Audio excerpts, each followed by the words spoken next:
বাবা, এই দেখো পত্রিকায় আমার লেখা ছাপানো হয়েছে আবারও। এই নিয়ে ষষ্ঠবার ছাপাইলো। টাকা পয়সা কিছু দিছে? টাকা পয়সা তো আসলে কি রে পাখি, এখনো কাপড় পাল্টাস নাই? তুই বাবার সাথে যাবি না?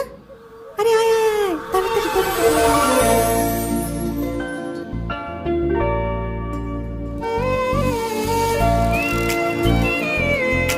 এই কমিউনিটি ক্লিনিকে বাবা চাকরি করে। আজ আমি প্রথম বাবা শহরের অফিসে যাচ্ছি। চল।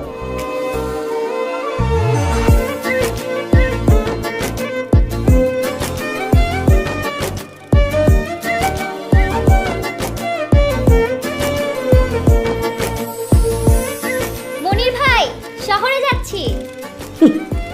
বাবা মনির ভাইকে সহ্য করতে না পারলেও মনির ভাই আমার অনেক প্রিয়। তার প্রেরণাতেই আমার লেখালেখির হাতে খড়ি।